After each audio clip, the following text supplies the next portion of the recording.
안녕하십니까. 권영필 변호사입니다. 오늘도 건설과 관련된 사례를 설명하도록 하겠습니다. 도급계약이 잘 진행되면 좋지만 도급계약이 진행되다가 멈춘 상황, 즉 도급계약이 해제된 상황의 뒤처리는 어떻게 될 것인가. 먼저 이 사건은 이 해제의 범위가 어떻게 될 것인가. 원래 해제라는 것은 계약의 해제는 소급해서 무효로 되는 것이 원칙이지만 도급계약은 그게 아니라 미완성 부분, 그러니까 공사 기간이 이 정도고 이 정도 공사를 했음에도 불구하고 이제 계약이 해제됐습니다. 그러면 이 나머지 부분에 대해서만 해제의 효력이 발생을 하고 이 기존의 부분에 대해서는 해제의 효력이 발생하지 않아서 소급표는 없습니다.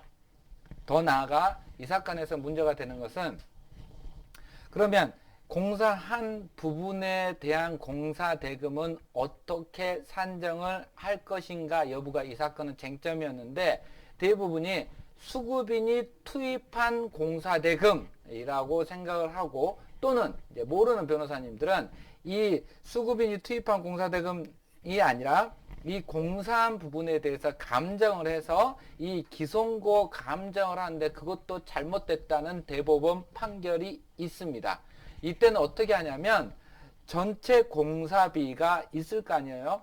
전체 공사비를 기준으로 전체 기성고, 그러니까 공사비 플러스 전체 기성고를 기준으로 공사한 부분이 어느 정도 기성률을 보여주고 있는지 그 기성률을 확인을 해서 전체 공사비에서 이 기성률을 곱한 금액이 기성금이 되는 겁니다. 이거 꼭 기억을 해 두시기 바랍니다. 한번 살펴보겠습니다. 건설, 공사, 도급 계약이 수급인의 채무 불이행을 이유로 해제된 경우에 해제될 당시 공사가 상당한 정도로 진척되어 이를 원상회복하는 것이 중대한 사회적 경제적 손실을 초래하고 완성된 부분이 도급인에게 이익이 되는 경우에는 미완성 부분에 대해서만 실효되고 수급인은 해제한 상태 그대로 건물을 도급인에게 인도하며 도급인은 특별한 사정이 없는 한 인도받은 미완성 건물에 대한 보수를 지급해야 되는 권리 의무 관계가 성립한다.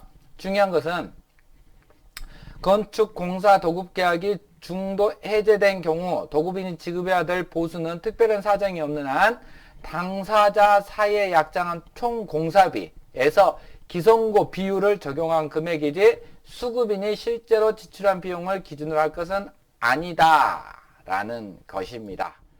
이 점 참조하셔가지고 공사 계약이 종료가 되면은 아니면 비정상적으로 종료됐을 때 어떻게 법률 관계가 유지되는 것은 꼭 참조하시기 바랍니다.